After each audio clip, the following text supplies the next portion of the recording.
Welcome, everyone. Welcome to Great Patriarchy. It's been 2 years after the devastation. Los Angeles, downtown Los Angeles has been destroyed. Wrecked cars, wrecked buildings, dead bodies. Dead bodies everywhere, rotting corpses. No dogs, no cats, no signs of life. It's a post-apocalyptic world. At the center of it is a young girl, Asian, Thai, and Mexican, whose skin and eyes have been transformed. Her homeostasis has broken down. She has her blood no longer clots. She is pale, and she has no hair except in the front. And she's like a freedom fighter. She's like a freedom fighter in a desolated world. So the question she asks is, what color is your world? What color is mine? Who cares? So everything is dead. Everything is dead. They have Wooloo zombies. Wooloo zombies are these people who have been transformed into zombies with blue gel covering their bodies and purple eyes. And not only all everywhere, not just Los Angeles, but everywhere. A lot of cities and a lot of states, countries are devastated by an alien virus, alien fruit, and giant bombs of destruction, all because of some grim reaper who was very selfish and an alien. So, an alien from a distant planet and its grim reaper bitch sidekick pet destroyed the Earth, devastated it, created this apocalypse. So Rose Marie is the main protagonist of this story, and she lives in the Symphony and Concert Hall, the Disney Hall in downtown, just trying to hold it all together. But before we get to her story, she goes into a little bit of a sort of a side story within the main story, which is the ghost town Calico in San Bernardino County, in which it's a small town. Now, I based this upon, there was a reality show on CBS called Kid Nation, and I based this upon the actors in Kid Nation. So if you think of Kid Nation, those child actors, and the Red Triangle Circus Gang from Batman Returns, just this weird Tim Burton circus mixed in with the Kid Nation kids, then you'd have the sort of the Children of the Carn. Now, the Children of the Carn was a creation I came up with back in 2011 when they existed in a vampire world. So here you have all the members. You have Greg, a skeleton on a unicycle. You have Morgan, Drasta, the knife girl. You have Darnell, sort of the juggling. I think he's the bouncy clown. I'm not sure. He's some type of a clown. You have another clown who is, I forget his name. There's Morgan. I'm trying to remember all the names of all these characters. Campbell, and Anjay is the stilt boy. This is the kid on top. And just like the Kid Nation reality show, these kids, they work in a circus. They're like a children's circus, but they turn on each other pretty quick. They don't like each other very much. They're not very, especially Morgan. She's not a very welcoming person. Very strange people indeed. So Calico is a real ghost town that's on the way to Vegas. And you can see all these people here. I also drew them here. They're in charge. So what has happened is sort of the caretaker of the Children of the Carn is Roth McGoth. He's sort of like a circus clown, but he kind of looks Aztec Mayan. So it's a chap from the UK, from the United Kingdom, a Brit, but he's dressed up like a clown. He's about maybe almost 5 feet tall, maybe 4'11", but he's got this Aztec Mayan look design. So the idea is that Roth McGoth is he's the caretaker of these people, but these children. What has happened is the parents of all these children wanted to form a new government after the devastation of Los Angeles and other cities and states and most of the world. What happened was these children killed their parents because the parents were furry. They started a furry cult, kind of like Allison Mack, the actress from Smallville, when she had a weird sex cult. But this sex cult was getting the children to have sexual relations with animals, with the circus animals. It was a bestiality cult government that they were going to form. So the kids felt very horrified about it. So what they did was they killed their parents. They all conspired together and they all killed them. So um, what they decided to do was to form their own government. And Roth McGough just feels weird about it. He's not a man of high moral principle, but he is somebody who really wouldn't have done what those kids did. But he had to help these kids out, and he just doesn't know what to do. He's like, so Roth McGough is a circus clown, rodeo clown for the circus of the Children of the Carn. He's an adult, he's in his 30s, but he's still someone who he kind of cared about these kids. But obviously, it's like, he's kind of based on Ronald McDonald, Chef Gordon Ramsay, and Kali UK, who's a YouTuber. So it's somebody who's just kind of loose, who likes to party, likes beer, Aztec looking. So that's who he is. So all this time you see it's kind of in gray, but you see Rose Marie is narrating this whole story about the Children of the Carn because there's going to be another group of people who will confront them. So at some point, Morgan, the girl, the knife girl, and Roth McGough have a disagreement, and Roth McGough buggers off. But this is when another group of people come in. So it's the Roman bus.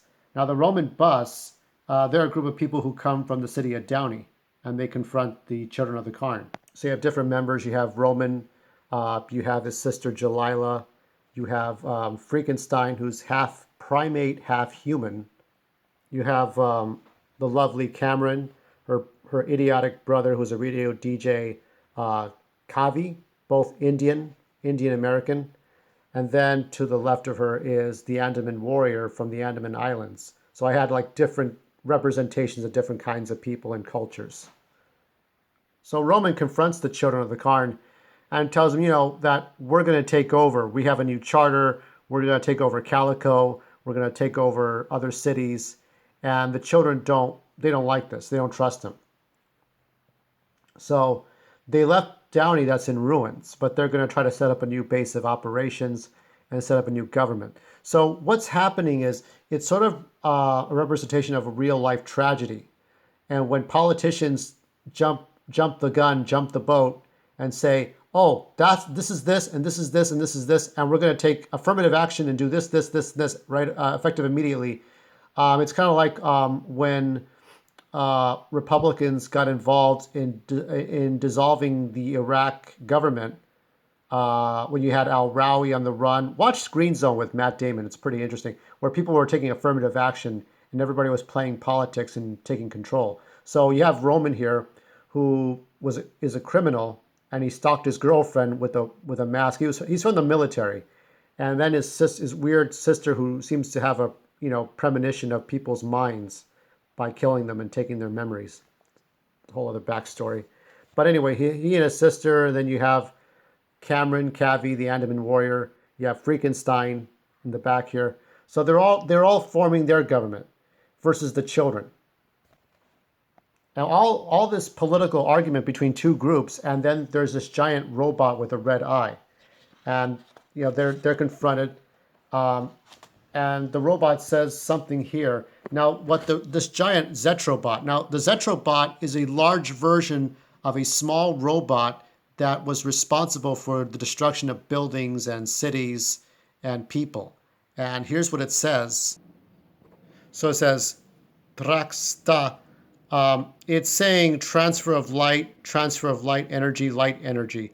So it's implying that they're gonna do something. This Zetrobot, that's the size of a house, is going to do something to Roman's bus, Roman and his sister and his group, and the Children of the Carn. So this is Rose Marie's narration, but she's basically saying that that the Children of the Carn and the Roman bus, both groups disappeared, and there's nothing left. So right now, Rose Marie, down at the bottom, she goes over, the four humans and one alien is the main problem. But of the four, only two she knew. So she knew a group of people. These were the devastators. These were the people that were responsible for the apocalypse on the earth and the destruction of Los Angeles. But she knew two people. She knew this person who was her half sister, and she knew Jerry. And this is a time when Rosemarie was about 4 years old and Jerry was 3 years old. So these two do know each other, but they were so little that they could barely remember. In this scene, Jerry's trying to be a racist and call her chinky eyes, and she's not having that. So Jerry's being a wannabe misogynist and a racist, and she's just like, Rosemarie's building her little sandcastle, and Jerry's like, "What's this? It looks like shit." So he tramples Rosemarie's sandcastle, kicking it to pieces, and she cries, and Jerry laughs at her, and she's like, "Why did you do that? Why'd you kick my sandcastle?" So these were little toddlers. These were little kids. They barely knew how to read and write, and Jerry was being a little dickhead, trying to be mean to Rosemarie as children. So he's being mean to her. She's trying to Jerry's mom pulls him away and tells him, "Basta, that's enough." So at this point, he's just being a dick. So this is a flashback. Originally, I was going to do one or two flashbacks, maybe just one. But I figured, as I was thinking it over, that seeing Rosemarie and Jerry, the same Jerry who ended up destroying the world around him as the Jerry the Reaper, I figured this was too important. This was symbolic. So what you saw there, that first flashback to when they were little children, was about destruction of something, destruction of that little sandcastle, destruction of life. And so Rosemarie is trying to imply something symbolic with that flashback, because she certainly remembers Jerry, even if Jerry didn't remember her until it was too late. So she's getting ready to go out. Rosemarie gets on her good outfit. She gets on her bike that's tied to a helicopter machine. It's a mechanical device. So it's a flying bike. And this bike will take her out throughout downtown, the skies of downtown Los Angeles. Now, while she's out, she's going on patrol to find Wooloos. Now, Wooloos up here, W-U-L-U, it's not an acronym, but it's just a slang, like Waloo, L-W-O-L-O-O is the name of the alien race. But a Wooloo zombie is a human that has mixed alien DNA with it. And because the DNA is not compatible with the human DNA, it ends up becoming a mesh. So think of oil and water not mixing, but it's sort of a combination of two things that are just stuck together. So it's a horrible, painful transformation. And while she takes her helicopter bike out, Rosemarie thinks about the igloo. Now, there's an igloo, an artificial igloo, a building set up in the back of the symphony and concert hall, and she thinks about that igloo, because nothing can happen to it. It's this important thing that she has. So I'm thinking it would be cool. It would have been cool to hide cocaine in there. So does she have cocaine? Does she have heroin? What does she have in this igloo that's so damned important? And she says, "Whatever happens to me, nothing, and I mean absolutely nothing, can happen to the igloo." So this is a very, if I can unblur this nonsense. So at this point, she's really, the sandcastle, she thinks of her sandcastle when she was a child, and she thinks of this igloo. So nothing can happen to the igloo. So as Rosemarie's patrolling through the buildings, the skyscrapers of downtown Los Angeles, another giant Zetrobot spots her and says, it's like, "Ah, ja, what is that?" It's an alert. It's an exclamation of, "What is that?" It's an alert to a presence. And it says, "Nia, no, negative." So, shitty shit skittles. So Rosemarie swears a lot. She says fuck, she says shit, clit, cunt, damn. She swears all the time. That's her thing. I never take that down. Shitty shit skittles. And these are one of the Zetro's bot sentinels. And the big fat bastard saw her. So he fires this red laser beam at her. And that's when, she hits, the Zetrobot hits her bike, her helicopter bike. And eventually she's going to crash. So she puts on her emergency parachute, which is a giant umbrella. And then she lands on the ground. She lands somewhere between 6th and Los Angeles, which it's based on my waiting for a bus at 10 o'clock at night between 6 and Los Angeles. You try waiting out there. You see how much fun you have. It's not fun. Now Rosemary goes to work hunting down Wooloo zombies with these guns. Now these are snap trap guns that she claps her hands and the gun on the rails slide forward. So you can see here the energy is coming out of her gun, and she fires. That's her without her hair. So she fires. She fires these energy blasts, and you know she's very forward. She says, "Yeah, you want some of this too? Fuck you." Oh fuckity fuck. So she runs out of energy on her gun. So these are all the energy blasts you can see coming up here, and yeah, she's not afraid to fight these fucking Wooloo zombies, these blue alien human zombie hybrids. And all the while, she's getting surrounded. So she gets surrounded by some more of these things. So she runs up the building. She has magnetic boots that she can run up walls. So she runs and runs until she reaches up the side of the building. And they force the blood to go to her feet so she doesn't get weird headaches. And it looks like she's trapped.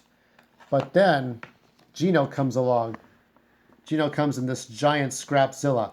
It looks like a retooled 4x4 Bigfoot with chain link fences for frames and body, gates for doors, iron gates for grills, lanterns and police lights for makeshift head and tail lights. And let's not forget the most important part, a steel forged dragon head spine on top. So Gino's telling her to move your nalgas. Gino's kind of a weirdo kind of guy. He takes psychedelic drugs. He can be a cheater, a womanizer, but he's a very responsible person in this post-apocalyptic world. He's sort of a makeshift doctor. He helps people. He does operations. He uses alcohol to put them to sleep while he does, you know, incisions and heals people with medicines and stuff using natural remedies, herbal medicine. So he's a witch doctor of sorts, a primitive doctor. He's got the belt buckle, and he's got all kinds of weird Aztec designs. It's very different. Here he is playing the guitar. So Rosemary tells him to move the Zilla closer, you shithead. Ooh, look at you, and make yourself useful with the dragon on your way up.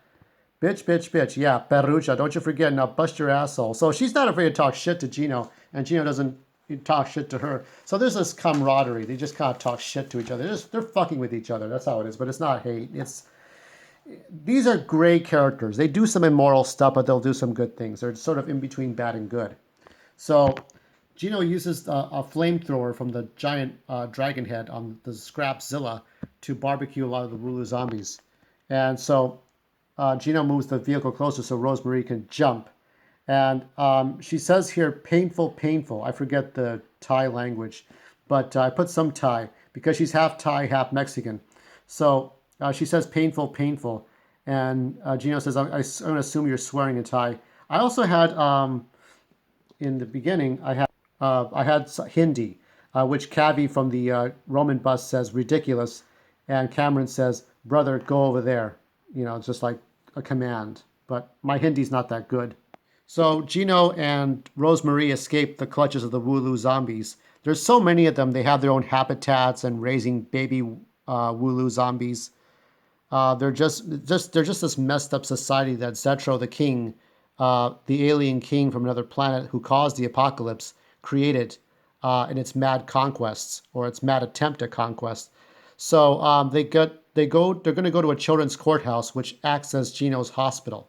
So tomorrow I'll go over this. We'll find out more about the post-apocalypse, what Rosemary's role is, what Gino's role is. Gino's the doctor, and Rosemary is the freedom fighter, the rebel against King Zetro. Until then.